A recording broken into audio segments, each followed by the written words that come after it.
ನಮಸ್ಕಾರ, ಫಾಸ್ಟ್ ನ್ಯೂಸ್ಗೆ ಸ್ವಾಗತ. ನಾನು ಐಶ್ವರ್ಯ. ಈಗ ಹೆಡ್ಲೈನ್ಸ್. ದಕ್ಷಿಣ ಭಾರತ ಪ್ರತ್ಯೇಕ ರಾಷ್ಟ್ರ ನಿರ್ಮಾಣ ಹೇಳಿಕೆ ವಿಚಾರ ಒಡೆದು ಮಾಡುವ ರಾಜಕಾರಣಿಯೇ ಕಾಂಗ್ರೆಸ್ ಧ್ಯೇಯ. ಎಂಪಿ ಡಿಕೆ ಸುರೇಶ್ ಹೇಳಿಕೆಗೆ ನಗರದಲ್ಲಿ ಮಾಜಿ ಸಚಿವ ಸಿಟಿ ರವಿ ತಿರುಗೇಟು. ಮಾಜಿ ಸಚಿವ ಬಿ ಶಿವರಾಮ್ಗೆ ಬಿಜೆಪಿ ಜೊತೆ ಸ್ನೇಹ ಜಾಸ್ತಿ. ಕಾಂಗ್ರೆಸ್ ವಿರುದ್ಧ ಶಿವರಾಮ್ ಮಾತಿಗೆ ಬಿಜೆಪಿ ಜೊತೆಗಿನ ನಂಟೆ ಕಾರಣ. ನಗರದಲ್ಲಿ ಅನುಮಾನ ವ್ಯಕ್ತಪಡಿಸಿದ ಕಾಂಗ್ರೆಸ್ ಮುಖಂಡ ಎಚ್.ಕೆ. ಮಹೇಶ್. ನಾನು ಮತ್ತು ಪ್ರೀತಂ ರಾಜಕೀಯ ಪಿತೂರಿಗೆ ಬಲಿಯಾಗಿದ್ದೇವೆ. ಬಿಜೆಪಿ ಜೆಡಿಎಸ್ ಮೈತ್ರಿಗೆ ಮಾಜಿ ಸಚಿವ ಸಿಟಿ ರವಿ ವಿರೋಧ. ನಗರದಲ್ಲಿ ನಡೆದ ಬಿಜೆಪಿ ಕಾರ್ಯಕರ್ತರ ಸಭೆಯಲ್ಲಿ ಅಸಮಾಧಾನ ಬಹಿರಂಗ. ಎಲ್ಲ ಅಧಿಕಾರ ನೀಡಿದ್ರೂ ಸ್ವಪಕ್ಷ ವಿರುದ್ಧವೇ ಅಸಮಾಧಾನ. ಮಾಜಿ ಸಚಿವ ಬಿ ಶಿವರಾಮ್ ಅವರನ್ನ ಉಚ್ಚಾಟನೆ ಮಾಡಿ ನಗರದಲ್ಲಿ ಕಾಂಗ್ರೆಸ್ ಮುಖಂಡ ವಿನಯ್ ಗಾಂಧಿ ಪಟ್ಟು.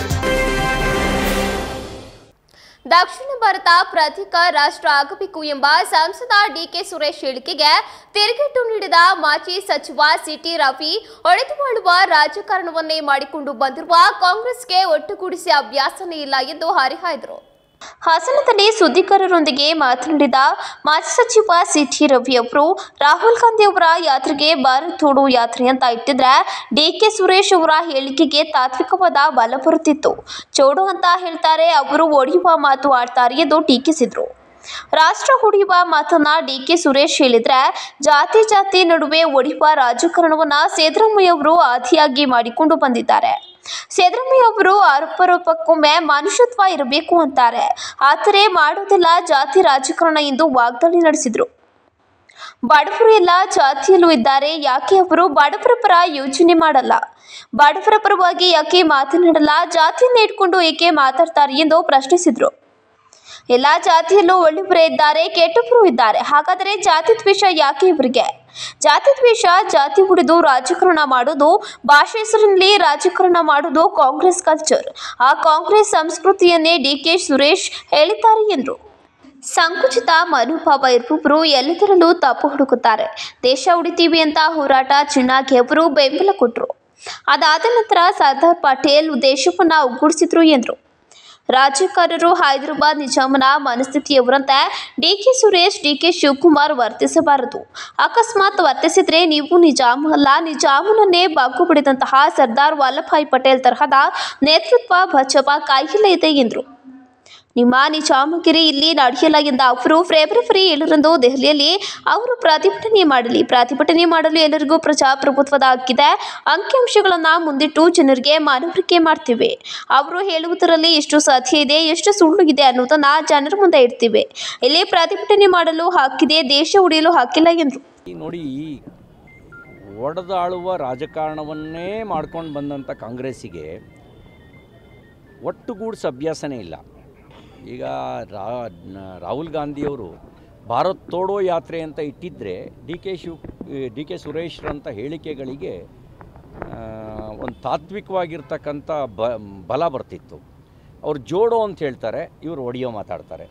ಒಡೆಯೋ ಮಾತನ್ನು ಏನೇನು ಆಡ್ತಾರೆ? ರಾಷ್ಟ್ರ ಒಡೆಯೋ ಮಾತನ್ನು ಡಿ ಕೆ ಸುರೇಶ್ ಅವರು ಹೇಳಿದ್ರೆ, ಜಾತಿ ಒಡೆಯುವ ರಾಜಕಾರಣವನ್ನು ಸಿದ್ದರಾಮಯ್ಯನವರು ಆದಿಯಿಂದಲೇ ಮಾಡ್ಕೊಂಡು ಬಂದಿದ್ದಾರೆ. ಈಗ ಸಿದ್ದರಾಮಯ್ಯನವರು ಅಪರೂಪಕ್ಕೊಮ್ಮೆ ಮನುಷ್ಯತ್ವ ಇರಬೇಕು ಅಂತಾರೆ, ಮಾಡೋದೆಲ್ಲ ಜಾತಿ ರಾಜಕಾರಣ. ಅಂದರೆ ಬಡವರು ಎಲ್ಲ ಜಾತಿಲೂ ಇದ್ದಾರೆ, ಬಡವ್ರ ಪರವಾಗಿ ಯಾಕೆ ಅವ್ರು ಯೋಚನೆ ಮಾಡಲ್ಲ? ಬಡವ್ರ ಪರವಾಗಿ ಯಾಕೆ ಮಾತಾಡಲ್ಲ? ಬರೀ ಜಾತಿನೇ ಇಟ್ಕೊಂಡು ಯಾಕೆ ಮಾತಾಡ್ತಾರೆ? ಎಲ್ಲ ಜಾತಿಯಲ್ಲೂ ಒಳ್ಳೆಯವರು ಇದ್ದಾರೆ, ಎಲ್ಲ ಜಾತಿಯವರು ಕೆಟ್ಟವರು ಇದ್ದಾರೆ. ಹಾಗಾದರೆ ಜಾತಿ ದ್ವೇಷ ಯಾಕೆ ಇವರಿಗೆ? ಇವರು ಯಾಕೆ ಜಾತಿ ದ್ವೇಷವನ್ನೇ ಮಾಡ್ಕೊಂಡು ಬಂದಿದ್ದಾರೆ? ಹಿಂದೆ ಜಗದೀಶ್ ಶೆಟ್ಟರ್ ಅವರು ಒಂದು ಮಾತು ಹೇಳಿದರು, ಜಿಲೇಬಿ ಕಂಡ್ರೆ ಇವ್ರಿಗೆ ಆಗಲ್ಲ ಅಂತ. ಗೊತ್ತದೆ, ಜಿಲೇಬಿ ಕಂಡ್ರೆ ಸಿದ್ದರಾಮಯ್ಯನವ್ರಿಗೆ ಆಗಲ್ಲ ಅಂತ ಜಗದೀಶ್ ಶೆಟ್ಟರ್ ಹೇಳಿದರು. ಜಿಲೇಬಿ ಜೊತೆಗೆ ಇನ್ನುಳಿದ ಜಾತಿಗಳು ಸೇರ್ಕೊಂಡ್ಬಿಟ್ಟು ಇವರಿಗೆ. ಹಾಗೆ ಆ ಜಾತಿ ದ್ವೇಷ, ಜಾತಿ ಒಡೆದು ರಾಜಕಾರಣ ಮಾಡೋದು, ಭಾಷೆ ಹೆಸರಿನಲ್ಲಿ ಒಡೆದು ರಾಜಕಾರಣ ಮಾಡೋದು, ಅದು ಕಾಂಗ್ರೆಸ್ ಕಲ್ಚರು. ಆ ಕಾಂಗ್ರೆಸ್ ಸಂಸ್ಕೃತಿಯನ್ನೇ ಡಿ ಕೆ ಶಿವಕುಮಾರ್ ಅವರು ಮಾತಿನಲ್ಲಿ ಹೇಳಿದ್ದಾರೆ. ಮತ್ತು ಡಿ ಕೆ ಸುರೇಶ್ ಅವರು ನಿಜವಾಗ್ಲೂ ಅನ್ಯಾಯ ಆಗಿದೆಯಾ ಅಂತಂದರೆ, ನಾನು ನಿನ್ನೆ ಅಂಕಿಅಂಶಗಳ ಸಮೇತ ಹೇಳಿದ್ದೇನೆ. 9.25 ವರ್ಷದಲ್ಲಿ ನರೇಂದ್ರ ಮೋದಿಯವರ ನೇತೃತ್ವದಲ್ಲಿ BJP ಸರ್ಕಾರ ಕರ್ನಾಟಕಕ್ಕೆ 4,31,000 ಕೋಟಿ ರೂಪಾಯಿ ತೆರಿಗೆ ಪಾಲು ಮತ್ತು ಗ್ರ್ಯಾಂಟು ಅನುದಾನ ಸೇರಿ ಕೊಟ್ಟಿದೆ. 4,31,000 ಕೋಟಿ ರೂಪಾಯಿ ಕೊಟ್ಟಿದೆ. ಬಿ ಶಿವರಾಮ್ ಅವರಿಗೆ ಬಿಜೆಪಿ ನಂಟಿರುವ ಹಿನ್ನೆಲೆಯಲ್ಲೇ ಜಿಲ್ಲಾ ಮಂತ್ರಿಗಳನ್ನ ಬ್ಲಾಕ್ ಮೇಲ್ ಮಾಡಿ ಹಿಡಿತದಲ್ಲಿ ಇಟ್ಟುಕೊಳ್ಳುವ ಹುನ್ನಾರ ಮಾಡಿದ್ದಾರೆ ಎಂದು ಕಾಂಗ್ರೆಸ್ ಮುಖಂಡ ಎಚ್.ಕೆ. ಮಹೇಶ್ ಹೇಳಿದರು. ನಗರದಲ್ಲಿಂದು ಸುದ್ದಿಗಾರರೊಂದಿಗೆ ಮಾತನಾಡಿದ ಅವರು, ಬಿಜೆಪಿ ಜೊತೆಗಿನ ಸ್ನೇಹ ಶಿವರಾಮ್ ಬಾಯಲ್ಲಿ ಕಾಂಗ್ರೆಸ್ ವಿರುದ್ಧ ಮಾತಿಗೆ ಕಾರಣ ಇರಬಹುದು ಎಂಬ ಅನುಮಾನ ಮೂಡುತ್ತಿದೆ. ನನ್ನನ್ನ ಕಾಂಗ್ರೆಸ್ ಬಣ ಶಿವರಾಮ್ ಸಾಮಾನ್ಯ ಕಾರ್ಯಕರ್ತ ಅಲ್ಲ, ಹಿರಿಯರು, ಅವರ ಬಗ್ಗೆ ಗೌರವ ಇದೆ. 4 ಬಾರಿ ಶಾಸಕರು, ಒಮ್ಮೆ ಮಂತ್ರಿಯಾಗಿದ್ರು. ಇಂಥವರು ಲೋಕಸಭೆ ಚುನಾವಣೆ ಹತ್ತಿರ ಬರ್ತಿದ್ರು.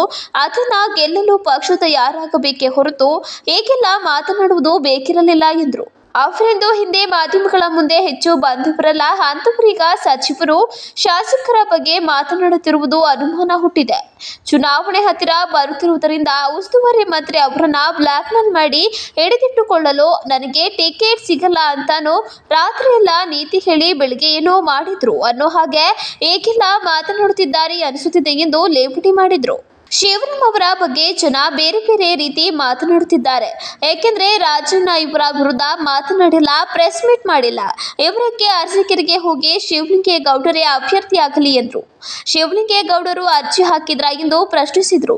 ಹಿರಿಯರಾಗಿ ಜಿಲ್ಲೆಯಲ್ಲಿ ಪಕ್ಷ ಸಂಘಟನೆ ಆಗುತ್ತಿಲ್ಲ, ಮಂತ್ರಿಗಳು ನೀತಿಗೆಟ್ಟವರು ಅಂತಿದ್ದು ಸರಿಯೇ. ಗೊಂದಲ, ಆರೋಪ ಶುರುವಾಗಿದ್ದು ಶಿವರಾಮ್ ಅವರಿಂದಲೇ ಇದೆಲ್ಲ ಬೇಕಿತ್ತ ಎಂದು ಬೊಟ್ಟು ಮಾಡಿದ್ರು.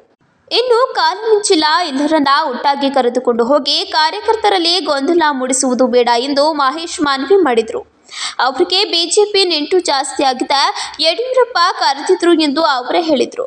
ಹಾಗಾಗಿ ಶಿವರಾಮ್ ನಡೆಯ ಬಗ್ಗೆ ಜನರಂತೆ ನನಗೂ ಸಂಶಯ ಬಂದಿದೆ ಎಂದು ತಿಳಿಸಿದರು. ನಾವೇ ಮೀಟಿಂಗ್ ಕರೆಯದೆ ಸಚಿವರ ಮೇಲೆ ಆಪಾದನೆ ಮಾಡುವುದು ಸಲ್ಲದು ಎಂದ ಮಹೇಶ್, ಶಿವರಾಮ್ ಅವರಿಗೆ ಬೇಗ ಒಳ್ಳೆ ಬುದ್ಧಿ ಬರಲಿ ಎಂದು ಆಶಿಸಿದರು. ಅವರಿಗೆ ಬಿಜೆಪಿ ನಂಟು ಜಾಸ್ತಿ ಇದೆ. ಬಿಜೆಪಿ ನಂಟು ಹೌದ್ರಿ, ನಿಮಗೆ ಗೊತ್ತಲ್ಲ ಅವ್ರು ಬಿಜೆಪಿ ನಂಟು ಅಂತೇಳಿ. ಅದನ್ನ ಅವರು ಕೂಡ ಇಲ್ಲೇ ಕೂತು ಹೇಳಿದ್ದಾರೆ. ನನಗೆ ಯಡಿಯೂರಪ್ಪನವ್ರು ಹೇಳಿದ್ರು, ಇನ್ನೊಬ್ರು ಕರೆದಿದ್ರು, ಆದ್ರೂ ಕೂಡ ನಾನು ಹೋಗಲಿಲ್ಲ ಪಕ್ಷದ ಸೇರ್ಪಾಯಿ ಅಂತೇಳಿ. ಅದಕ್ಕೆಲ್ಲ ನಡೆಯಕ ನಂಟು, ಅವರಿಗೆ ನೆಂಟು ಇರೋದು ಕಲಿತು ಆ ಉದ್ದೇಶ ಏನಾದ್ರು ಇಟ್ಕೊಂಡಿದ್ದಾರ ಅನ್ನೋದು ನನಗೆ ಗೊತ್ತಿಲ್ಲ. ನಾನಲ್ಲೇ ಹೇಳ್ತಾರೆ, ಜನ ಮಾತಾಡ್ತಾ ಇದ್ದಾರೆ. ನಿಮ್ಮ ಒಪಿನಿಯನ್ ನಮ್ಮ ಒಪಿನಿಯನ್ ಅಂದ್ರೆ ಅಲ್ಲ, ನೀವು ಜನ ಮಾತಾಡ್ತಾರೆ ಅಂತ ಹೇಳ್ತಾರೆ. What is your opinion? Shivaram ಏನಾದ್ರು ಸಂಶಯ ಇದೆ ನಮಗೆ ಬಿಜೆಪಿ ಎಲ್ಲ ಮಾತಾಡಿದಾಗ ನಾವು ಸಂಶಯ ವ್ಯಕ್ತಪಡಿಸ್ಬೇಕಲ್ಲ. ಒಟ್ಟಾರೆ ಭಾರತೀಯ ಜನತಾ ಪಕ್ಷದ ಜೊತೆ ಬಿ ಶಿವರಾಮ್ ಅವರು ಸಂಬಂಧ ಇಟ್ಕೊಂಡಿದ್ದಾರೆ, ನಂಬಿಕೆ ವ್ಯಕ್ತಪಡಿಸ್ಬೇಕಲ್ಲ. ಮತ್ತೆ ನಮ್ಮ ಸರ್ಕಾರ ಇನ್ನೂ ಟೇಕ್ ಆಫ್ ಆಗಿಲ್ಲ ಅಂತ ಬಿಜೆಪಿ ಹೇಳ್ತಾರೆ. ಇವ್ರು 40% ತಗೊಂಡವ್ರೆ, 40%ಗೂ ಅಧಿಕ ಹೋಗ್ತೈತೆ ಅಂತ ಇವ್ರು ಹೇಳ್ತಾರೆ. ಎಲ್ಲಿ ಇನ್ನು ಯಾವುದು ಅಭಿವೃದ್ಧಿ ಮಾಡಿಲ್ಲ ಅಂತಾರೆ. ಅಭಿವೃದ್ಧಿ ಮಾಡಿರ್ತಾನೆ ಪರ್ಸೆಂಟೇಜ್, ಅಭಿವೃದ್ಧಿನೇ ಆಗಿದ್ರೆ ಪರ್ಸೆಂಟೇಜ್ ಎಲ್ಲೈತೆ? ಇವ್ರು ಯಾವುದೇ ಪರ್ಸೆಂಟೇಜ್ ಬರ್ತಾಗಿದ್ದಾರೆ. ಸುದ್ದಿಗೋಷ್ಠಿಯಲ್ಲಿ ಕಾಂಗ್ರೆಸ್ ಮುಖಂಡರಾದ ಕಡಾಕಡಿ ಫಿರ್ಸಾಬ್, ಚಂದು, ನಯಾಸ್ ಇತರರು ಹಾಜರಿದ್ದರು. ಚಿಕ್ಕಮಗಳೂರಿನಲ್ಲಿ ನಾನು ಹಾಗೂ ಹಾಸನದಲ್ಲಿ ಪ್ರೀತಂ ಕೆಲಸ ಮಾಡಿಯೂ ರಾಜಕೀಯ ಪಿತೂರಿಗೆ ಬಲಿಯಾಗಿದ್ದೇವೆ ಎಂದು ಮಾಜಿ ಸಚಿವ ಸಿಟಿ ರಫಿ ಮೈತ್ರಿ ಬಗ್ಗೆ ಅಸಮಾಧಾನ ಹೊರಹಾಕಿದ್ದಾರೆ. ನಗರದ ಸೀತಾರಾಮಾಂಜನೇಯ ಸಭಾಭವನದಲ್ಲಿ ನಡೆದ ಬಿಜೆಪಿ ಜಿಲ್ಲಾ ಕಾರ್ಯಕಾರಿಣಿಯಲ್ಲಿ ಮಾತನಾಡಿದ ಅವರು, ನಮ್ಮನ್ನ ಕೆಲಸ ಮಾಡಿಲ್ಲ ಅಂತ ಯಾರೂ ದೂರುವುದಿಲ್ಲ, ರಾಜಕೀಯ ಪಿತೂರಿಗೆ ನಾವು ಬಲಿಯಾದ್ವಿ. ಚಿಕ್ಕಮಗಳೂರಿನಲ್ಲಿ ಜೆಡಿಎಸ್ 2018ರಲ್ಲಿ ಜೆಡಿಎಸ್ 40,000 ಓಟು ಪಡೆದಿತ್ತು. ಇತ್ತೀಚಿನ ಚುನಾವಣೆಯಲ್ಲಿ 1,700 ಓಟು ಪಡೆದಿದೆ. ಕಾಂಗ್ರೆಸ್ ಹಾಸನದಲ್ಲಿ 38,000 ತಗೊಂಡಿತ್ತು. ಈಗ 4,000 ಮತ ಮಾತ್ರ ಗಳಿಸಿದೆ. ಪಿತೂರಿ ಹೇಗೆ ನಡೆದಿದೆ ಅಂತ ಬಿಡಿಸಿ ಹೇಳಬೇಕಿಲ್ಲ. ಸಂಬಂಧ ಕೆಡಬಾರದು ಅಂತ ನಾವು ನೀಲಕಂಠ ಹಾಕಿದ್ದೇವೆ, ವಿಷಕಂಠ ಹಾಕಿದ್ದೇವೆ. ಒಳ್ಳೆಯ ಉದ್ದೇಶಕ್ಕಾಗಿ ಸಂಬಂಧ ಕೆಡಬಾರದು ಅಂತ ಇದ್ದೀವಿ. ಈಗ ಎಲ್ಲವನ್ನ ಬಿಡಿಸಿ ಹೇಳಲು ಆಗುವುದಿಲ್ಲ. ಎಲ್ಲಿ ಏನು ಹೇಗೆ ಪಿತೂರಿ ನಡೆಯಿತು ಅಂತ ಗೊತ್ತು. ಎಲ್ಲವನ್ನ ಹೊಟ್ಟೆಯಲ್ಲಿ ಇಟ್ಟುಕೊಂಡಿದ್ದೇವೆ. ನಾವು ಅಷ್ಟು ಅಮಾಯಕರಲ್ಲ. ನಾವು ತತ್ವದ ಮೇಲೆ ನಂಬಿಕೆ ಇಟ್ಟವರು. ನಾನು ವಿನಂತಿ ಮಾಡೋದು ಇಷ್ಟೇ, ದೇಶ ಮೊದಲು ಅಂತ ಕೆಲಸ ಮಾಡಿದ್ದೇವೆ. ಮೋದಿಯವರ ಚಿತ್ರ ಕಣ್ಮುಂದೆ ಬರಬೇಕು. ಆ ಕಾರಣಕ್ಕಾಗಿ ಎಲ್ಲವನ್ನ ಸಹಿಸಿಕೊಂಡಿದ್ದೇನೆ ಎಂದು ಪರೋಕ್ಷವಾಗಿ ತಮ್ಮ ವಿರೋಧಿಗಳ ವಿರುದ್ಧ ವಾಗ್ದಾಳಿ ನಡೆಸಿದರು. ₹1 ದುಡ್ಡು ಕೊಡಲಿಲ್ಲ. ಇದು ಮೋದಿ ಅಂದ್ರೆ ಬಡವನಿಗೆ ಬದುಕುವ ವಿಶ್ವಾಸ ಮೂಡಿದ್ದು ಯಾರಿಂದ? ಮೋದಿಯವರಿಂದ. ಒಂದು ಟೆಸ್ಟಿಗೆ 7,000. ನಾವೆಷ್ಟು ಕೊಟ್ವಿ ಕೋವಿಡ್ ಟೆಸ್ಟ್ಗೆ? ₹1 ಕೊಡೋದು. ಇದು ಮೋದಿ ಗ್ಯಾರಂಟಿ. ಇದು ಮೋದಿ ಗ್ಯಾರಂಟಿ. 84 ಕೋಟಿ ಜನರಿಗೆ ರೇಷನ್ ಕೊಡ್ತಿದ್ದಾರೆ. ಒಂದಿನ ಎದೆ ಪಡ್ಕೊಂಡು ಒಂದಿನ ಎದೆ ಪಡ್ಕೊಂಡಿಲ್ಲ. ಇದು ಮೋದಿ ಗ್ಯಾರಂಟಿ. 84 ಕೋಟಿ ಜನರಿಗೆ ರೇಷನ್ ಕೊಡ್ತಾ ಇದ್ದಾರೆ. ಒಂದಿನ ಎದೆ ಪಡ್ಕೊಂಡಿಲ್ಲ. ಇದು ಮೋದಿ ಗ್ಯಾರಂಟಿ. ಇನ್ನು ಕೆಲಸ ಮಾಡಿವೆ. ಕೆಲವೊಮ್ಮೆ ರಾಜಕೀಯ ಪಿತೂರಿಗೆ ಬಲಿಯಾಗಬೇಕಾಗುತ್ತೆ. ಪ್ರೀತಮ್, ನಿನ್ನ ಬಗ್ಗೆ ನನ್ನ ಬಗ್ಗೆನೇ ಹೇಳ್ಕೊಡ್ತೀನಿ ನೋಡಿ. ಚಿಕ್ಕಮಗಳೂರಿನಲ್ಲಾಗಲಿ ಹಾಸನಲ್ಲಾಗಲಿ ನಾವು ಕೆಲಸ ಮಾಡಿಲ್ಲ ಅಂತ ಯಾರು ದೂರಕ್ಕೆ ಅವಕಾಶ ಕೊಟ್ಟಿಲ್ಲ. ಯಾರು ದೂರಕ್ಕೆ ಹಾಸನಲ್ಲಿ ಪ್ರೀತಮ್ ಕೆಲಸ ಮಾಡಿಲ್ಲ ಅಂತ ಯಾರು ಹೇಳ್ತಾರ? ಚಿಕ್ಕಮಗಳೂರಲ್ಲಿ ಸಿ ಟಿ ರವಿ ಕೆಲಸ ಮಾಡಿಲ್ಲ ಅಂತ ಹೇಳ್ತಾರ? ಆದರೂ ರಾಜಕೀಯ ಪಿತೂರಿಗೆ ನಾವು ಬಲಿಯಾಗಿ. ಚಿಕ್ಕಮಗಳೂರಿನಲ್ಲಿ ಕಳೆದ ಸರಿ JDS 38,000 ಓಟ್ ತಗೊಂಡಿತ್ತು. ಈ ಸರಿ ತಗೊಂಡಿದ್ದು 1,700. ಕಾಂಗ್ರೆಸ್ ಹಾಸನದಲ್ಲಿ 39,800 ಹತ್ತತ್ರ 40,000 ತಗೊಂಡಿತ್ತು. ಹೋದ ಸರಿ ಕಾಂಗ್ರೆಸ್ ಪರ ಟ್ರೆಂಡ್ ಇರಲಿಲ್ಲ, ಹತ್ತತ್ರ 40,000 ತಗೊಂಡಿತ್ತು. ಈ ಸರಿ ಕಾಂಗ್ರೆಸ್ ಪರವಾದ ಟ್ರೆಂಡ್ ಎಷ್ಟು ತಗೊಂಡ್ರು? 4,000. ಇದ್ರೊಳಗಡೆ ಪಿತೂರಿ ನಡೆದಿದೆಯೋ ಇಲ್ವೋ? ಬಹಳ ಸಂಗತಿ ನಾವು ಹೇಳಿದ್ರೆ ಸಂಬಂಧ ಕೇಳುತ್ತೆ. ಜಿಲ್ಲೆಯಲ್ಲಿ ಬಲಿಷ್ಠವಾಗಿ ಬೆಳೆಯುತ್ತಿರುವ ಕಾಂಗ್ರೆಸ್ನಲ್ಲಿ ಒಡುಕು ಸೃಷ್ಟಿಸಿ ಪಕ್ಷ ವಿರೋಧಿ ಚಟುವಟಿಕೆಯಲ್ಲಿ ತೊಡಗಿರುವ ಮಾಜಿ ಸಚಿವ ಬಿ ಶಿವರಾಮ್ ಅವರನ್ನ ಪಕ್ಷದಿಂದ ಉಚ್ಚಾಟನೆ ಮಾಡಬೇಕೆಂದು ಕಾಂಗ್ರೆಸ್ ಮುಖಂಡ ವಿನಯ್ ಗಾಂಧಿ ಹೇಳಿದರು. ನಗರದಲ್ಲಿಂದು ಸುದ್ದಿಗಾರರೊಂದಿಗೆ ಮಾತನಾಡಿದ ಅವರು, ಕಾಂಗ್ರೆಸ್ ಪಕ್ಷದ ಗ್ಯಾರಂಟಿ ಯೋಜನೆಗಳಿಂದ ಕಾಂಗ್ರೆಸ್ ಪಕ್ಷದ ಬಗ್ಗೆ ಜನರು ಒಲವು ಹೆಚ್ಚಾಗಿದೆ. ಜೊತೆಗೆ ಮುಂದಿನ ಲೋಕಸಭಾ ಚುನಾವಣೆಯಲ್ಲಿ ಗೆಲ್ಲುವ ವಿಶ್ವಾಸ ಇದೆ. ಈ ನಡುವೆ ಬಿ ಶಿವರಾಮ್ ಸ್ವಪಕ್ಷ ಕಾರ್ಯಕರ್ತರು ಹಾಗೂ ಸಚಿವರ ವಿರುದ್ಧ ಮಾತನಾಡುವ ಮೂಲಕ ಪಕ್ಷದಲ್ಲಿ ಒಡುಕು ಸೃಷ್ಟಿ ಮಾಡಿದ್ದಾರೆ ಎಂದು ದೂರಿದರು. ಜಿಲ್ಲಾ ಉಸ್ತುವಾರಿ ಸಚಿವರು ಹಾಸನ ಜಿಲ್ಲೆಯಲ್ಲಿ ಎಲ್ಲಾ ಜಾತಿ ವರ್ಗದ ಜನಾಂಗವನ್ನ ಒಟ್ಟಿಗೆ ತೆಗೆದುಕೊಂಡು ಹೋಗುವಲ್ಲಿ ಯಶಸ್ವಿಯಾಗಿದ್ದಾರೆ. ಆದರೆ ಬಿ ಶಿವರಾಮ್ ಪಕ್ಷದಲ್ಲಿ ಕೆಲವರನ್ನ ಎತ್ತಿಕಟ್ಟುವ ಮೂಲಕ ಗೊಂದಲ ಸೃಷ್ಟಿ ಮಾಡಿದ್ದಾರೆ. ಮಾಧ್ಯಮದ ಮುಂದೆ ಇಲ್ಲಸಲ್ಲದ ಹೇಳಿಕೆ ನೀಡಬಾರದು ಎಂಬ ಆದೇಶ ಮೀರಿ ಮತ್ತೆ ಪ್ರೆಸ್ ಮೀಟ್ ಮಾಡಿ ಹೈಕಮಾಂಡ್ ವಿರುದ್ಧವೇ ಮಾತನಾಡುವ ನಡೆ ಸಾರಿಲ್ಲ. ಕೂಡಲೇ ಶಿವರಾಮ್ ಅವರ ವರ್ತನೆ ಬದಲಿಸಿಕೊಳ್ಳಬೇಕು ಎಂದರು. ಮಾಜಿ ಸಚಿವ ಶ್ರೀ ಬಿ ಶಿವರಾಮ್ ಕಾಂಗ್ರೆಸ್ ಪಕ್ಷದಿಂದ ಉನ್ನತ ಮಟ್ಟಕ್ಕೇರಿದ್ದು 4 ಬಾರಿ ವಿಧಾನಸಭೆಯಲ್ಲಿ ಗೆದ್ದಿದ್ದು, ಕ್ಯಾಬಿನೆಟ್ ದರ್ಜೆ ಸಚಿವರಾಗಿ ಅಧಿಕಾರ ಪಡೆದಿದ್ದು, ಮಂತ್ರಿಗಳಾದ ಸಂದರ್ಭದಲ್ಲಿ ಜಿಲ್ಲೆಯಲ್ಲಿ ಸಾರ್ವಜನಿಕರನ್ನ ನಿರ್ಲಕ್ಷಿಸಿ ಕೋಟ್ಯಾಂತರ ರೂಪಾಯಿ ಹಣ ಮಾಡಿಕೊಂಡು ಪರಿಣಾಮ ಜಿಲ್ಲೆಯ ಮತದಾರರು ನಂತರ ಮುಂದಿನ 4 ಚುನಾವಣೆಗಳಲ್ಲಿ ಹೀನಾಯವಾಗಿ ಸೋಲಿಸಿದ್ದಾರೆ. ಮೊದಲ ಬಾರಿ ಹಾಸನ ವಿಧಾನಸಭೆಯಲ್ಲಿ ಸುಮಾರು 17,000 ಮತಗಳ ಅಂತರದಲ್ಲಿ ಸೋತಿದ್ದು, ಎರಡನೇ ಬಾರಿ ಲೋಕಸಭಾ ಚುನಾವಣೆಯಲ್ಲಿ ಸುಮಾರು 3 ಲಕ್ಷ ಅಂತರದಿಂದ ಹೀನಾಯವಾಗಿ ಸೋತಿದ್ದಾರೆ. 3ನೇ ಬಾರಿ ಅರಸೀಕೆರೆಯಿಂದಲೂ ಹೀನಾಯವಾಗಿ ಸೋತಿದ್ದಾರೆ. 4ನೇ ಬಾರಿಯೂ 2023ರಲ್ಲಿ ಬೇಲೂರಿನಿಂದಲೂ ಸಹ ಹೀನಾಯವಾಗಿ ಸೋತಿದ್ದಾರೆ. ಬೇಲೂರಿನಲ್ಲಿ ಕಾಫಿ ಬೋರ್ಡ್ ಗುಮಾಸ್ತರಿಗೆ ಕೆಲಸ ಮಾಡುತ್ತಿದ್ದರು. ಎನ್ ನಂಜೇಗೌಡ ಅವರ ಕೃಪಕಟಾಕ್ಷದಿಂದ ಜಿಲ್ಲಾ ಪಂಚಾಯತ್ ಅಭ್ಯರ್ಥಿಯಾಗಿ ಚುನಾವಣೆಯಲ್ಲಿ ಸೋತು ಠೇವಣಿ ಕಳೆದುಕೊಂಡ ಏಕೈಕ ವ್ಯಕ್ತಿ. ಪಂಚಾಯತ್ ಚುನಾವಣೆ ಸೋತ ನಂತರ ಮಾನ್ಯ ಶ್ರೀ ಎನ್ ನಂಜೇಗೌಡರು ಶಿವರಾಮ್ ಅವರನ್ನ ಜಿಲ್ಲಾ ಯುವ ಕಾಂಗ್ರೆಸ್ ಅಧ್ಯಕ್ಷರನ್ನಾಗಿ ನೇಮಕ ಮಾಡಿದರು ಹಾಗೂ ಜಿಲ್ಲಾ ಕಾಂಗ್ರೆಸ್ ಅಧ್ಯಕ್ಷರಾದ ಮೇಲೆ ಹಾಸನ ಜಿಲ್ಲೆಯ 40 ಜಿಲ್ಲಾ ಪಂಚಾಯಿತಿಯ ಪೈಕಿ ಕೇವಲ 2 ಸ್ಥಾನ ಪಡೆದು ಯಾವುದೇ ತಾಲೂಕಿನಲ್ಲೂ ಪಂಚಾಯಿತಿ ಕಾಂಗ್ರೆಸ್ ಅಧಿಕಾರ ಪಡೆಯಲು ವಿಫಲರಾದರು. ಪಕ್ಷದಲ್ಲಿ ಎಲ್ಲ ಸ್ಥಾನಮಾನ ನೀಡಿದ್ರು. ಪಕ್ಷದ ವಿರುದ್ಧವೇ ಬಹಿರಂಗವಾಗಿ ಮಾತನಾಡುವ ಶಿವರಾಮ್ ಅವರ ನಡೆ ಖಂಡನೀಯ. ಹೈಕಮಾಂಡ್ ಅವರ ನಡವಳಿಕೆಗೆ ಗಂಭೀರವಾಗಿ ಪರಿಗಣಿಸಿ ಶಿಸ್ತು ಕ್ರಮ ಜರುಗಿಸಬೇಕು ಎಂದು ಒತ್ತಾಯಿಸಿದರು.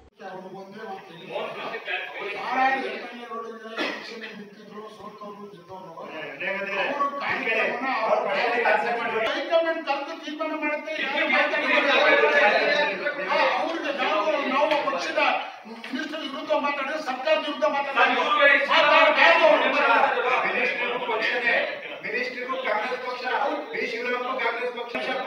ಪಕ್ಷದಲ್ಲಿ ಚೌಕಟ್ಟಲ್ಲಿ ಮಾತಾಡಿ ಅದು ಬಿಟ್ಬಿಟ್ಟು ಹೊರಗಡೆ ಬಂದ್ಬಿಟ್ಟು ಅವ್ರು ಇದು ಮಾಡಿದ್ರೆ ಪಕ್ಷದ ವಿರುದ್ಧವಾಗಿ ಹೇಳಿಕೆ ಕೊಟ್ರೆ ನಾನೇ ಕೊಟ್ಟರು ನನ್ನ ಮೇಲೆ ಕ್ರಮ ತಗೊಳ್ಳಿ.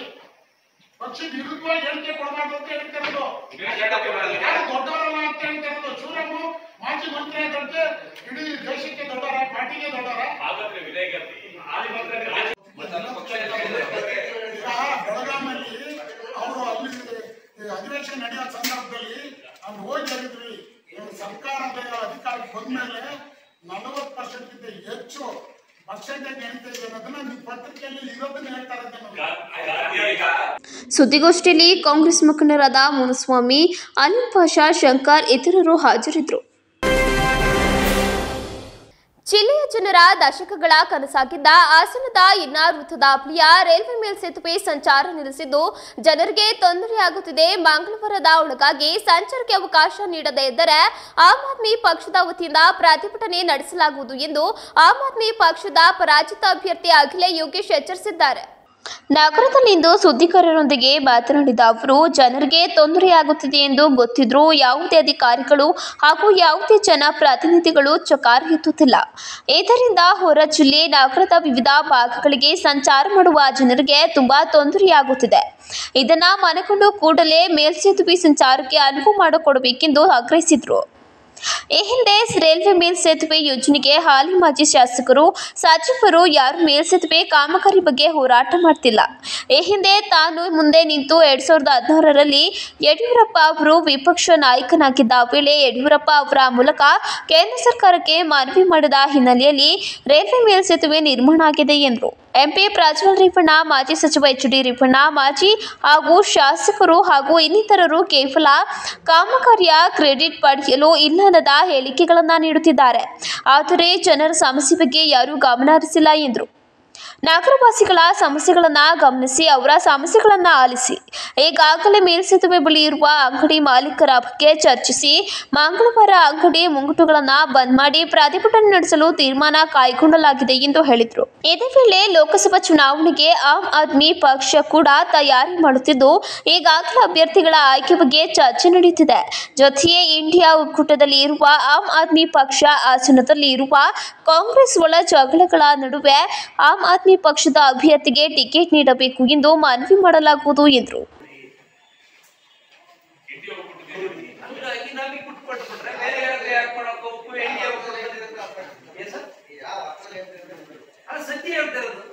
ಸರ್ ಅವರು ಒಬ್ಬರು ಕಂಡ್ರೆ ಒಬ್ಬರಿಗೆ ಆಗಲ್ಲ.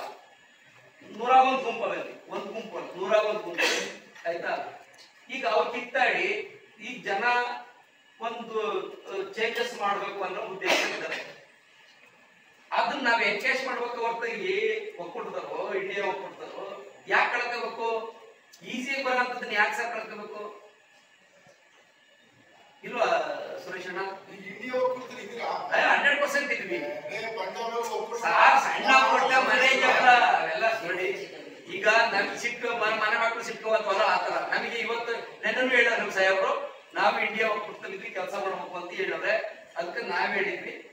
ನಾವು ಅಭ್ಯರ್ಥಿಗಳನ್ನು ರೆಡಿ ಮಾಡ್ತಿದ್ವಿ ಸರ್. ಲಿಂಗಾಯತ ಸಮುದಾಯದಿಂದ ಪ್ರಬಲವಾಗಿರೋ ಒಬ್ಬರು ಅಭ್ಯರ್ಥಿ ಅವ್ರನ್ನ ಭೇಟಿ ಮಾಡಿಸಿದ್ವಿ. ಲೋಕಸಭಾ ಕ್ಷೇತ್ರಕ್ಕೆ ಪ್ರಬಲವಾಗಿರೋ ಅಭ್ಯರ್ಥಿ ಸರ್ ಆಯ್ತಾ. ಆರ್ಥಿಕವಾಗಿ ತುಂಬಾ ಗಟ್ಟಿಯಾಗಿರೋಂಥವ್ರು. ದಲಿತ ಸಮುದಾಯದವರು ಒಬ್ರು ಭೇಟಿ ಮಾಡಿದ್ದಾರೆ. ಅಲ್ಪಸಂಖ್ಯಾತ ಸಮುದಾಯದವರು ಒಬ್ರು ಭೇಟಿ ಮಾಡಿದ್ದಾರೆ. ಆಯ್ತಾ. 3 ಸಮುದಾಯದವರು ಪ್ರಬಲವಾಗಿ ಆರ್ಥಿಕವಾಗಿ ಪ್ರಬಲವಾಗಿರೋ ಅಭ್ಯರ್ಥಿಗಳು ಸಾಹೇಬ್ರ ಭೇಟಿ ಮಾಡಿ ಏನಾದ್ರು ಮಾಡಿ ಹಾಸನದಲ್ಲಿ ಕೆಪಿಸಿಸಿ ಅಧ್ಯಕ್ಷರಿಗೆ ಹೇಳಿ, ಖರ್ಗೆ ಸಾಹೇಬ್ರಿಗೆ ಹೇಳಿ, ನೀವು ಹಾಸನ ಬಿಟ್ಕೊಡಿ ಇಲ್ಲಾಂದ್ರೆ ಕಳ್ಕೊತೀವಿ ಅಂತ ಹೇಳಿದ್ದಾರೆ. ನಮಗೆ ನಿರೀಕ್ಷೆ ಇದೆ, ನಾವು ಉಳಿಸ್ಕೊತೀವಿ. ಇಂಡಿಯಾ ಒಕ್ಕೂಟದಿಂದ ಕಾಂಗ್ರೆಸ್ ಕ್ಯಾಂಡಿಡೇಟ್ ಹಾಕಲ್ಲ, ಆಮ್ ಆದ್ಮಿಗೆ ಅವರೆಲ್ಲ ಸಹಾಯ ಮಾಡ್ತಾರೆ.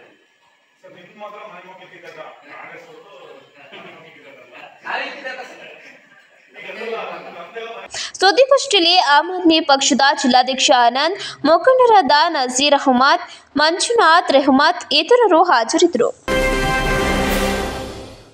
ಬೇಲೂರು ಪಟ್ಟಣದ ಅಭಿವೃದ್ಧಿಯೇ ನನ್ನ ಮೊದಲ ಆದ್ಯತೆ ಎಂದು ಬೇಲೂರು ವಿಧಾನಸಭಾ ಕ್ಷೇತ್ರದ ಶಾಸಕರಾದ ಎಚ್.ಕೆ. ಸುರೇಶ್ ಅವರು ಹೇಳಿದ್ದಾರೆ. ಇಂದು ಬೆಳಗ್ಗೆ ಬೇಲೂರು ಪುರಸಭೆಯ ಅಧ್ಯಕ್ಷರು, ವಾರ್ಡ್ ಸದಸ್ಯರು ಹಾಗೂ ಪುರಸಭೆಯ ಕಾರ್ಯನಿರ್ವಾಹಕ ಅಧಿಕಾರಿಗಳು ಮತ್ತು ಇಂಜಿನಿಯರ್ ಹಾಗೂ ಇತರೆ ಅಧಿಕಾರಿಗಳ ಜೊತೆಗೆ ವಾರ್ಡ್ ನಂಬರ್ 11, 14 ಮತ್ತು 15ನೇ ವಾರ್ಡ್ಗೆ ತೆರಳಿ ಪ್ರಾರಂಭದ ಹಂತದಲ್ಲಿರುವ ಕಾಮಗಾರಿಗಳ ಗುಣಮಟ್ಟ ಪ್ರಗತಿಯನ್ನು ಪರಿಶೀಲಿಸಿದರು. ಹಾಗೂ ನಗರಸ್ಥಾನ ಯೋಜನೆ ಅನುಮೋದನೆಯಾಗಿದ್ದು ಯೋಜನೆಯಡಿ ಕೈಗೊಳ್ಳುವ ಕಾಮಗಾರಿಗಳ ಬಗ್ಗೆ ವಾರ್ಡ್ನ ಸಾರ್ವಜನಿಕರೊಂದಿಗೆ ಮಾತನಾಡಿ ಯಾವ ಕೆಲಸಗಳು ಅವಶ್ಯಕತೆ ಇದೆ, ಎಲ್ಲಿ ಕೆಲಸಗಳು ಕೈಗೊಳ್ಳಬೇಕು ಎಂದು ಆಯಾ ವಾರ್ಡ್ಗೆ ತೆರಳಿ ನೇರವಾಗಿ ಸಾರ್ವಜನಿಕರೊಂದಿಗೆ ಚರ್ಚಿಸಿದರು. ಕಾಮಗಾರಿಗಳ ಗುಣಮಟ್ಟದ ಬಗ್ಗೆ ಸಾರ್ವಜನಿಕರು ಪರಿಶೀಲಿಸಬೇಕು. ಒಂದು ಕಾಮಗಾರಿಗಳ ಗುಣಮಟ್ಟ ಸರಿಯಿಲ್ಲವೆಂದು ಕಂಡುಬಂದರೆ ಸಂಬಂಧಿಸಿದ ಅಧಿಕಾರಿಗಳ ಗಮನಕ್ಕೆ ತರಬೇಕೆಂದು ಸೂಚಿಸಿದರು. ಚರಂಡಿ, ರಸ್ತೆ ಕಾಮಗಾರಿಗಳು ಸಾರ್ವಜನಿಕರಿಗೆ ಅವಶ್ಯಕವಾಗಿದ್ದು ಮುಂದಿನ ದಿನಗಳಲ್ಲಿ ಪ್ರತಿಯೊಂದು ವಾರ್ಡ್ನ ಮೂಲಭೂತ ಸೌಕರ್ಯಗಳಿಗೆ ಹೆಚ್ಚು ಒತ್ತು ನೀಡಲಾಗುವುದೆಂದು ತಿಳಿಸಿದರು. ವಾರ್ಡ್ಗಳ ಸ್ವಚ್ಛತೆಗೆ ಹೆಚ್ಚು ಆದ್ಯತೆ ನೀಡಲಾಗುವುದು. ಬೇಲೂರು ಸ್ವಚ್ಛ ಹಾಗೂ ಸುಂದರ ನಗರವನ್ನಾಗಿಸಲು ಸಾರ್ವಜನಿಕರ ಸಹಕಾರ ಮುಖ್ಯ ಎಂದು ತಿಳಿಸಿದರು. 14ನೇ ವಾರ್ಡ್ ಚರಂಡಿ ಗುಣಮಟ್ಟದ ಬಗ್ಗೆ ಆಕ್ಷೇಪಣೆ ವ್ಯಕ್ತಪಡಿಸಿ ಕೂಡಲೇ ಸರಿಪಡಿಸಿ ಎಂದು ಇಂಜಿನಿಯರ್ ಜಗದೀಶ್ ಅವರಿಗೆ ಸೂಚಿಸಿದರು. ಪುರಸಭೆ ಅಧ್ಯಕ್ಷರಾದ ತೀರ್ಥಕುಮಾರಿ ವೆಂಕಟೇಶ್ ಮಾತನಾಡಿ, ಎಲ್ಲ ವಾರ್ಡ್ಗಳ ಸ್ವಚ್ಛತೆಗೆ ಹೆಚ್ಚು ಆದ್ಯತೆ ನೀಡಲಾಗಿದ್ದು ಅದರಂತೆ ಕ್ರಮವಹಿಸಲಾಗುತ್ತಿದೆ. ಅಲ್ಲದೆ ಪ್ರತಿನಿತ್ಯ ನಮ್ಮ ಪೌರ ಕಾರ್ಮಿಕರು ಸ್ವಚ್ಛತೆಗೆ ಮೊದಲ ಆದ್ಯತೆಯನ್ನ ನೀಡುತ್ತಿದ್ದಾರೆ. ಸಾರ್ವಜನಿಕರು ಸಹ ನಮಗೆ ಕೈ ಜೋಡಿಸಬೇಕು. ಈಗಾಗಲೇ ನಾವು ಮೊದಲ ಹಂತದಲ್ಲಿ ಪ್ರತಿ ವಾರ್ಡ್ಗಳನ್ನ ವೀಕ್ಷಣೆ ಮಾಡಿ ಎಲ್ಲ ವಾರ್ಡ್ಗಳು ಪುರಸಭೆಗೆ ಬಂದಂತಹ ಅನುದಾನವನ್ನ ಸಮಾನಾಗಿ ಹಂಚೋ ಮೂಲಕ ಅಭಿವೃದ್ಧಿಯನ್ನ ಮಾಡಲಾಗುತ್ತಿದೆ. ಶಾಸಕರು ಸಹ ಹೆಚ್ಚಿನ ಅನುದಾನವನ್ನ ತಂದು ಪಟ್ಟಣವನ್ನ ಅಭಿವೃದ್ಧಿಪಡಿಸಬೇಕು ಎಂದು ಮನವಿ ಮಾಡಿದರು. ಪುರಸಭೆಗೆ 8 ಕೋಟಿ ರೂಪಾಯಿನ ಅನುದಾನವನ್ನು ತಂದಿದ್ದೀವಿ. ಅದಕ್ಕೆ ಎಲ್ಲಿ ಅಗತ್ಯ ಇದೆ ಅಂತ ರಸ್ತೆಗಳನ್ನ ಗುರುತಿಸಿ ಸಾರ್ವಜನಿಕವಾದಂತಹ ವಲಯದಲ್ಲಿ ರಸ್ತೆ ಮಾಡಬೇಕು ಅನ್ನೋ ಉದ್ದೇಶದಿಂದ ಇವತ್ತು ಈ ನಗರ ಒಂದು ಪ್ರದೇಶವನ್ನು ಪಾದಯಾತ್ರೆ ಮಾಡೋದ್ರ ಮುಖಾಂತರ ವೀಕ್ಷಣೆ ಮಾಡಿ ಬರೀ ರಸ್ತೆನಾ ಸರ್? ರಸ್ತೆಗಳು, ಚರಂಡಿ, ಈಗಾಗಲೇ ಸ್ಯಾನಿಟರಿ ಅವರು ಇವರೆಲ್ಲ ಬಂದವರು ಅವ್ರಿಗೂ ಸಹ 45 ಕೋಟಿಗೆ ಎಕ್ಸ್ಟ್ರಾ ಇದು ಮಾಡಬೇಕಂತ ಕೊಟ್ಟಿದ್ದೀವಿ. ಅದ್ರ ಜೊತೆಯಲ್ಲಿ ಈಗ ಬೇರೆ ಮಳೆ ಬೀದಿಗಳಾಗ್ತಕ್ಕಂಥ ಇದಿದೆ, ಅದನ್ನು ಮುಂದಿನ ತಿಂಗಳಲ್ಲಿ STPನೂ ಸಹ ಓಪನ್ ಆಗುತ್ತೆ. ಇನ್ನು ಮುಂದುವರೆದ ಭಾಗ ಎಲ್ಲೆಲ್ಲಿದೆ ಅಂದರೆ ಪುರಸಭೆಯನ್ನು ಹೊರತುಪಡಿಸಿ ಕೆಲವು ಹಳ್ಳಿಗಳನ್ನು ಸಹ ಇದಕ್ಕೆ ತಗೊಂಡಿದ್ದೀವಿ ಸ್ವಚ್ಛತೆಯ ಉದ್ದೇಶದಿಂದ, ಮತ್ತು ಇಲ್ಲಿ ಯಾವುದೇ ಥರದ ಆರೋಗ್ಯಕ್ಕೆ ಹಾನಿಯಾಗಬಾರ್ದು ಅನ್ನೋ ಉದ್ದೇಶದಿಂದ. ಇಲ್ಲಿ ಯಗಚಿ ನದಿ ಹರಿದು ಇರೋದ್ರಿಂದ ಎಲ್ಲ ಕನೆಕ್ಟಿಂಗ್ ಅಲ್ಲಿ ಹೋಗ್ತಾ ಇದೆ.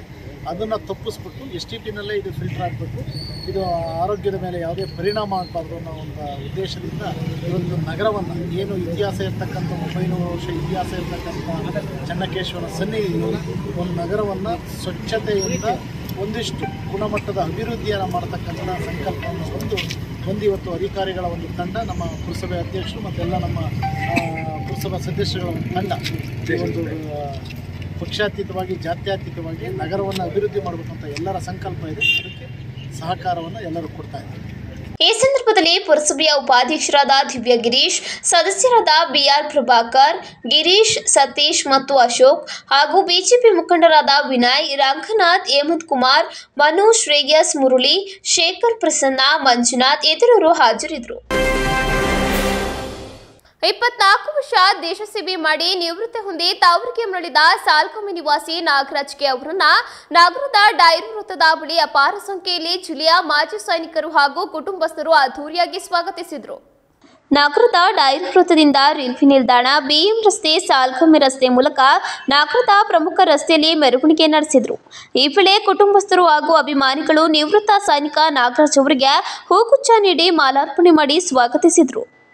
ಈ ಸಂದರ್ಭದಲ್ಲಿ ನಿವೃತ್ತ ಯೋಧ ಕೆ ನಾಗರಾಜ್ ಮಾತನಾಡಿ, ಕಳೆದ 24 ವರ್ಷಗಳಿಂದ ದೇಶ ಸೇವೆ ಮಾಡಿ ಮತ್ತೆ ಮರಳಿ ಸ್ವಗ್ರಾಮಕ್ಕೆ ಬಂದಿರುವುದು ಸಂತಸ ತಂದಿದೆ ಎಂದರು.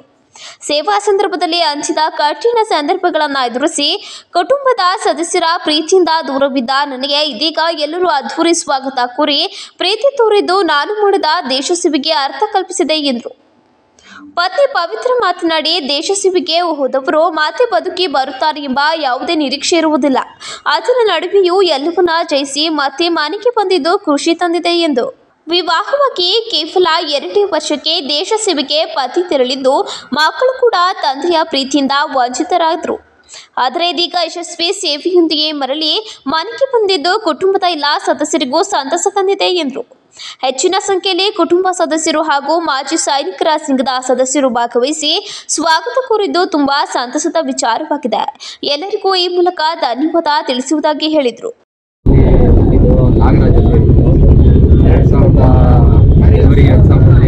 ಆರ್ಮಿಗೆ ಕಾಯ್ದಾಗಿದ್ದು ನನ್ನ ತಂದೆ ತಾಯಿ ಹೆಸರು ಕುಮಾರ್ ಹೇಮ ಅಂತ ಸಾಲಗಾರರಿಂದ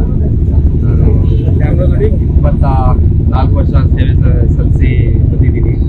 ತುಂಬ ಹೆಮ್ಮೆ ಅನ್ನಿಸ್ತಾ ಇದೆ, ತುಂಬ ಪ್ರೌಡ್ ಫೀಲ್ ಆಗ್ತಾ ಇದೆ. ನನಗೆ ಇಷ್ಟೊಂದು ಚೆನ್ನಾಗಿ ನಮ್ಮ ಎಕ್ಸ್ ಸರ್ವಿಸ್ ಮ್ಯಾನ್ ಸಂಘದವರು ಸ್ನೇಹಿತರು ಎಲ್ಲ ಸೇರಿ ತುಂಬ ಚೆನ್ನಾಗಿ ಅರೇಂಜ್ ಮಾಡಿದ್ದಾರೆ. ತುಂಬ ಖುಷಿ ಅನ್ನಿಸ್ತಾ ಇದೆ. ನಾನು JNKಯಲ್ಲಿ 9 ವರ್ಷ ಸೇವೆ ಸಲ್ಲಿಸಿದ್ದೀನಿ. ಮಲೇಷಿಯಾದಲ್ಲಿ ಸೇವೆ ಸಲ್ಲಿಸಿದ್ದೀನಿ. ಆಮೇಲೆ ರಾಜಸ್ಥಾನ್, ಮಹಾರಾಷ್ಟ್ರ, ಆಮೇಲೆ ಅಸ್ಸಾಮಲ್ಲಿ ಸೇವೆ ಸಲ್ಲಿಸಿದ್ದೀನಿ. ಟೋಟಲ್ 24 ವರ್ಷ ಸೇವೆ ಸಲ್ಲಿಸಿ ಕಷ್ಟಕರ ಸನ್ನಿವೇಶಗಳಲ್ಲೆಲ್ಲ ಕೆಲಸ ಮಾಡಿಕೊಂಡು ಬಂದು ಸೇಫಾಗಿ ಬಂದಿದ್ದೀನಿ. ತುಂಬ ಖುಷಿ ಅನ್ನಿಸ್ತಾ ಇದೆ, ತುಂಬ ಹೆಮ್ಮೆ ಅನ್ನಿಸ್ತಾ ಇದೆ. ಎಲ್ಲ ಅರೇಂಜ್ ಮಾಡಿರೋರಿಗೆಲ್ಲ ನನ್ನ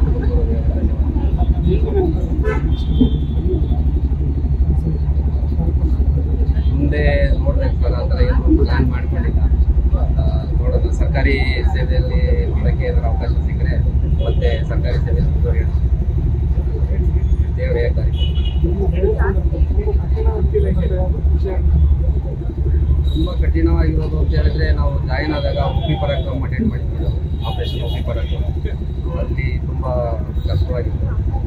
ವರ್ಷದ ಅಲ್ಲಿ ತುಂಬ ಕಷ್ಟ ಆಯ್ತು ಮಾಡಿದ್ವಿ. ಆಮೇಲೆ ಗ್ಲೇಷಿಯರ್ಲಿದ್ದಾಗ -65 ಡಿಗ್ರಿ ಟೆಂಪ್ರೇಚರಲ್ಲಿ ಸರ್ವಿಸ್ ಮಾಡಿದ್ದು ಅದೊಂದು ತುಂಬ ಅನುಭವ ಸನ್ನಿವೇಶ. ಬಿಟ್ಟರೆ JNK ಇನ್ನೇನು ಎಲ್ಲರಿಗೂ ಗೊತ್ತಿರೋ ವಿಚಾರ ಹೇಗಿರುತ್ತೆ ಅಂತ ಹೇಳ್ಬೋದು. ಈ ಸಂದರ್ಭದಲ್ಲಿ ಮಾಜಿ ಸೈನಿಕರ ಸಂಘದ ಅಧ್ಯಕ್ಷ ವೆಂಕಟೇಶ್, ಉಪಾಧ್ಯಕ್ಷ ಗೋವಿಂದೇಗೌಡ, ಕಾರ್ಯದರ್ಶಿ ಸಾಗರ್, ಖಜಾಂಚಿ ಬಾಲಕೃಷ್ಣ, ಸಹ ಕಾರ್ಯದರ್ಶಿ ಚಂದ್ರೇಗೌಡ, ನಿರ್ದೇಶಕ ಮಂಜೇಗೌಡ, ಕುಟುಂಬ ಸದಸ್ಯರಾದ ಶುಜಿತ್, ಹೇಮಾ ಇತರರು ಹಾಜರಿದ್ದರು.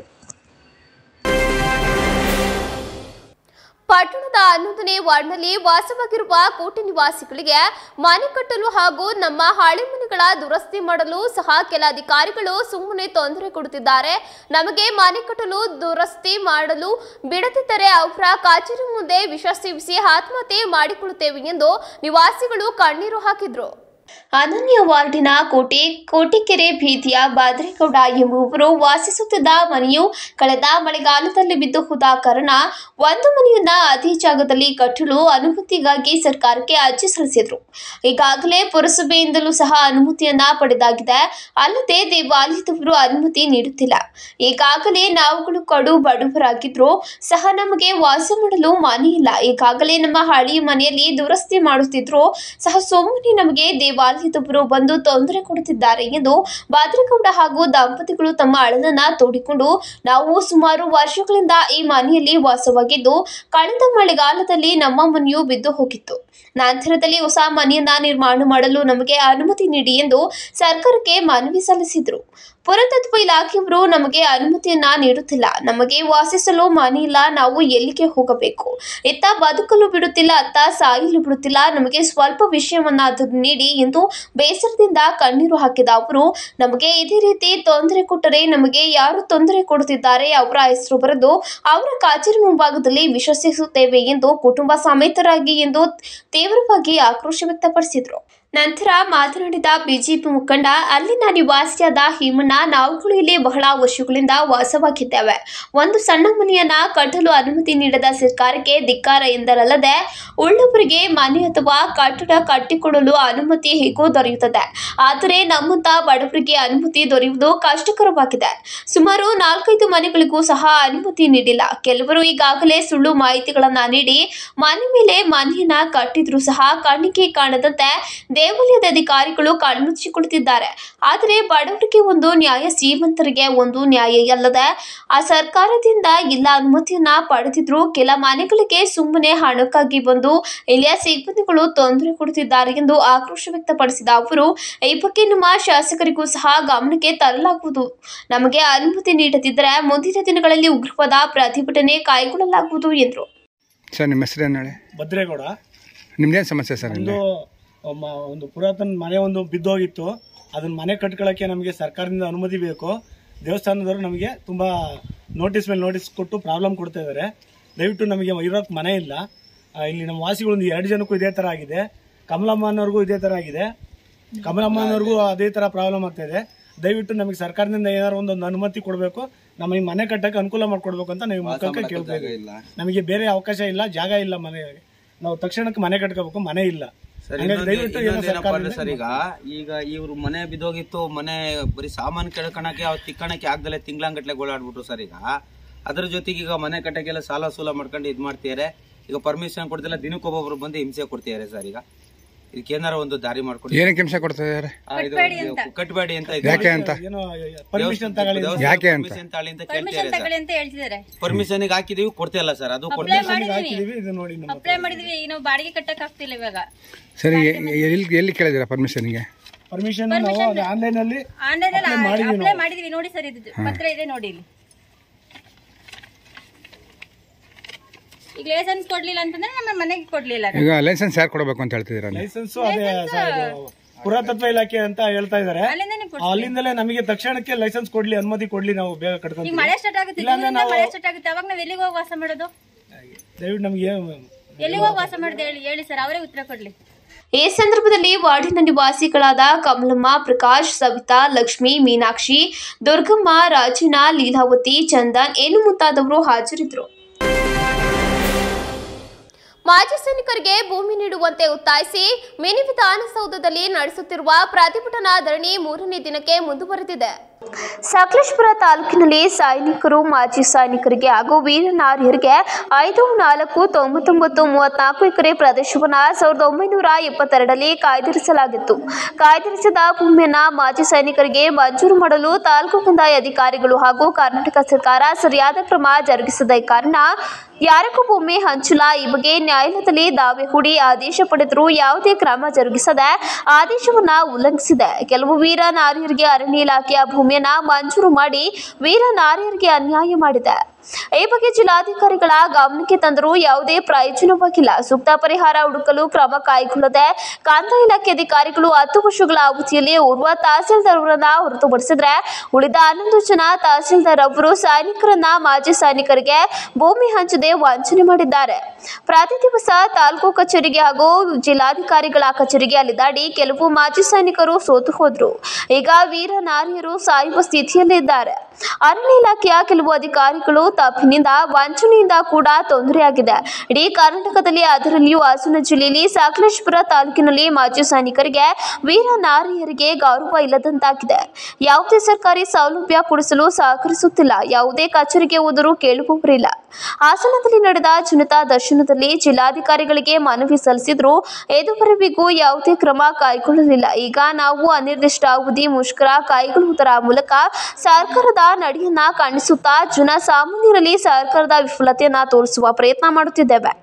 ಇದರಿಂದ ಸರ್ಕಾರ ಎಚ್ಚೆತ್ತುಕೊಳ್ಳದಿದ್ದಲ್ಲಿ ಅಥವಾ ಭೂಮಿ ಹಂಚದೆ ಹೋದರೆ ಉಪವಾಸ ಸತ್ಯಾಗ್ರಹ ಮಾಡಿ ಪ್ರಾಣತ್ಯಾಗ ಮಾಡುತ್ತೇವೆ. ಭೂಮಿಗಾಗಿ ಹೋರಾಟ ಮಾಡಿ ನಾವು ಸಾಯುವುದಕ್ಕೂ ರೆಡಿಯಾಗಿದ್ದೇವೆ. ಈಗಲಾದರೂ ಜಿಲ್ಲಾಧಿಕಾರಿಗಳು ಸಂಬಂಧಪಟ್ಟ ತಾಲೂಕು ಅಧಿಕಾರಿಗಳಿಗೆ ಸೂಕ್ತ ಕ್ರಮ ಕೈಗೊಂಡು ಸೈನಿಕರಿಗೆ, ಮಾಜಿ ಸೈನಿಕರಿಗೆ ಹಾಗೂ ವಿಧವೆಯರಿಗೆ ಭೂಮಿ ಮಂಜೂರು ಮಾಡಿಕೊಡಬೇಕು ಹಾಗೂ ನಿವೇಶನ ರಹಿತರಿಗೆ ನಿವೇಶನ ನೀಡಬೇಕಾಗಿ ಮನವಿ ಮಾಡಿದರು. ತುಂಬಾ ಸಂತೋಷದ ವಿಚಾರ. ಯಾಕೆಂದ್ರೆ ಪುನೀತ್ ರಾಜ್ಕುಮಾರ್ ಅವರು ಹುತಾತ್ಮರ ಮೊದಲು ಮಾಮೂಲಿ ಎಲ್ಲ ಫಿಲ್ಮ್ ಸೆಲೆಬ್ರಿಟಿಗಳು ಹೇಗಿದ್ದಾರೋ ಅದೇ ರೀತಿ ಪುನೀತ್ ರಾಜ್ಕುಮಾರ್ ಒಂದಿಷ್ಟು ಫ್ಯಾನ್ಸ್, ಒಂದಿಷ್ಟು ಅಭಿಮಾನಿಗಳು ಈ ತರ ಇತ್ತು. ಅವರು ಏನು ಹುತಾತ್ಮರಾದ ಬೆಳಗಿಗೆ ಅವ್ರ ಒಳಗಿರ್ತಕ್ಕಂಥ ಒಂದು ಅದ್ಭುತವಾದ ಬೆಳಕು ನಮ್ಮ ಭಾರತ ದೇಶದಲ್ಲಿ ಅಂತ ಹೇಳಿದ್ರೆ ತಪ್ಪಾಗ್ಲಾರ್ದು, ಕರ್ನಾಟಕಕ್ಕೆ ಸೀಮಿತ ಆಗ್ಲಿಲ್ಲ. ಅವರು ಪ್ರತಿ ಗ್ರಾಮೀಣ ಭಾಗದ ಮನೆ ಮಳಿಗೆ ತಲುಪ್ತವ್ರದ್ದು. ಅವರು ಜೀವಿತಾವಧಿಯಲ್ಲಿ ಯಾರಿಗಾದ್ರೂ ಏನಾದ್ರೂ ಒಂದು ಸಹಾಯ ಮಾಡಿದ್ರೆ ತುಂಬಾ ಸಣ್ಣದು ಅನ್ಕೊಂಡು ಮಾಡ್ತಾ ಇದ್ರು. ಅದನ್ನ ಇವತ್ತಿನ ಯುವಕರು ಮೈಗೂಡಿಸ್ಕೊಳ್ತಾ ಇದ್ದೀರಿ. ಪುನೀತ್ ರಾಜ್ಕುಮಾರ್ ಫಾಲೋವರ್ಸ್ ಆಗಿ ಅವ್ರ ಹೆಸರಲ್ಲಿ ಇಟ್ಟಿದ್ದೀರಿ. ಅವರು ಕಲಿಯುಗದ ಕರುಣನಾಗಿ ಹೊರಹೊಮ್ಮಿದ್ದಾರೆ. ಅವರ ಒಂದು ಆದರ್ಶಗಳು, ಅವರ ಒಂದು ಜೀವನ ಶೈಲಿ, ಸರಳತೆ, ಅವರ ಗುಣ, ಅವರ ಅಭಿವೃದ್ಧಿ ಪ್ರತಿಯೊಂದು ಮೈಗೂಡಿಸ್ಕೊಂಡು ಹೋಗೋದ್ರ ಜೊತೆಗೆ ಕ್ರೀಡಾ ಒಂದು ಪ್ರೋತ್ಸಾಹ ಆಗುತ್ತೆ. ಇನ್ನು ಹೆಚ್ಚೆಚ್ಚು ಇಂಥ ಒಂದು ಗ್ರಾಮೀಣ ಕ್ರೀಡಾಕೂಟಗಳನ್ನ ಆಯೋಜನೆ ಮಾಡೋ ಅಂತ ಮನಸ್ಸು, ಉತ್ಸಾಹ, ಶಕ್ತಿ, ಸಹಕಾರ ಎಲ್ಲ ಭಗವಂತ ನಿಮಗೆ ಕರೆಕ್ಟ್ಲಿ ಅಂತ ಹೇಳ್ತಾ, ಸದಾ ಈ ಗ್ರಾಮೀಣ ಕ್ರೀಡಾಕೂಟದೊಳಗೆ ನಾವು ಪ್ರತಿಯೊಂದು ಗ್ರಾಮದಲ್ಲೂ ಕೂಡ ನೀವು ಕ್ರೀಡಾಕೂಟ ಮಾಡಿದ್ರೆ ನಮ್ದೊಂದು ನಿಮ್ಮ ಜೊತೆಯಾಗಿದ್ದು ನಮ್ದೊಂದು ಪಾತ್ರ ವಹಿಸ್ತೀವಿ ಅಂತ ಹೇಳ್ತಾ ಪ್ರತಿಭಟನೆಯಲ್ಲಿ ಮಾಜಿ ಸೈನಿಕ ಸಂಘದ ಅಧ್ಯಕ್ಷ ಟಿಪಿ ಕೃಷ್ಣಪ್ಪ, ಧರ್ಮಪ್ಪ, ಕೇಶವಮೂರ್ತಿ, ಚಂದ್ರಶೆಟ್ಟಿ, ಉದಯ್, ಹರೀಶ್ ಇತರರು ಹಾಜರಿದ್ದರು. ಹನಗೋಡು ಹೋಬಳಿ ಮುದಕನೂರು ಗ್ರಾಮದ 70 ವರ್ಷದ ಚಾಲುವಯ್ಯನವರ ಮೇಲೆ ಇಂದು ಬೆಳಗ್ಗೆ ಕಾಡಾನೆ ದಾಳಿ ನಡೆಸಿ ಹತ್ಯೆ ಮಾಡಿರುವ ದಾರುಣ ಘಟನೆ ನಡೆದಿದೆ. ತಮ್ಮ ಜಾಮೀನಿನಲ್ಲಿ ಕಾರ್ಯನಿರತರಾಗಿದ್ದ ಚಾಲುವಯ್ಯರ ಮೇಲೆ ಏಕೈಕಿ ದಾಳಿ ನಡೆಸಿ ಬಲಿ ಪಡೆದ ಕಾಡಾನೆ ಗ್ರಾಮದಲ್ಲೇ ಬೀಡುಬಿಟ್ಟು ಗ್ರಾಮಸ್ಥರಲ್ಲಿ ಆತಂಕ ಮೂಡಿಸಿದೆ. ಕೂಡಲೇ ಕಾಡಾನೆಯನ್ನ ಹಿಡಿದು ಸ್ಥಳಾಂತರ ಮಾಡಬೇಕು ಎಂದು ಆಗ್ರಹಿಸಿದರು. ಕೊನೆಯಲ್ಲಿ ಮತ್ತೊಮ್ಮೆ ಹೆಡ್ಲೈನ್ಸ್. ದಕ್ಷಿಣ ಭಾರತ ಪ್ರತ್ಯೇಕ ರಾಷ್ಟ್ರ ನಿರ್ಮಾಣ ಹೇಳಿಕೆ ವಿಚಾರ ಒಡೆದು ಬಾಳುವ ರಾಜಕಾರಣಿಯೇ ಕಾಂಗ್ರೆಸ್ ಧ್ಯೇಯ. ಎಂಪಿ ಡಿಕೆ ಸುರೇಶ್ ಹೇಳಿಕೆಗೆ ನಗರದಲ್ಲಿ ಮಾಜಿ ಸಚಿವ ಸಿಟಿ ರವಿ ತಿರುಗೇಟು. ಮಾಜಿ ಸಚಿವ ಬಿ ಶಿವರಾಮ್ಗೆ ಬಿಜೆಪಿ ಜೊತೆ ಸ್ನೇಹ ಜಾಸ್ತಿ. ಕಾಂಗ್ರೆಸ್ ವಿರುದ್ಧ ಶಿವರಾಮ್ ಮಾತಿಗೆ ಬಿಜೆಪಿ ಜೊತೆಗಿನ ನಂಟೆ ಕಾರಣ. ನಗರದಲ್ಲಿ ಅನುಮಾನ ವ್ಯಕ್ತಪಡಿಸಿದ ಕಾಂಗ್ರೆಸ್ ಮುಖಂಡ ಎಚ್ ಕೆ ಮಹೇಶ್. ನಾನು ಮತ್ತು ಪ್ರೀತಂ ರಾಜಕೀಯ ಪಿತೂರಿಗೆ ಬಲಿಯಾಗಿದ್ದೇವೆ. ಬಿಜೆಪಿ ಜೆಡಿಎಸ್ ಮೈತ್ರಿಗೆ ಮಾಜಿ ಸಚಿವ ಸಿಟಿ ರವಿ ವಿರೋಧ. ನಗರದಲ್ಲಿ ನಡೆದ ಬಿಜೆಪಿ ಕಾರ್ಯಕರ್ತರ ಸಭೆಯಲ್ಲಿ ಅಸಮಾಧಾನ ಬಹಿರಂಗ. ಎಲ್ಲ ಅಧಿಕಾರ ನೀಡಿದ್ರೂ ಸ್ವಪಕ್ಷ ವಿರುದ್ಧವೇ ಅಸಮಾಧಾನ. ಮಾಜಿ ಸಚಿವ ಬಿ ಶಿವರಾಮ್ ಅವರನ್ನ ಉಚ್ಚಾಟನೆ ಮಾಡಿ ನಗರದಲ್ಲಿ ಕಾಂಗ್ರೆಸ್ ಮುಖಂಡ ವಿನಯ್ ಗಾಂಧಿ ಪಟ್ಟು. ನೈಜ ಮತ್ತು ತಾಜಾ ಸುದ್ದಿಗಳಿಗಾಗಿ ನೋಡ್ತಾ ಇರಿ ಫಾಸ್ಟ್ ನ್ಯೂಸ್.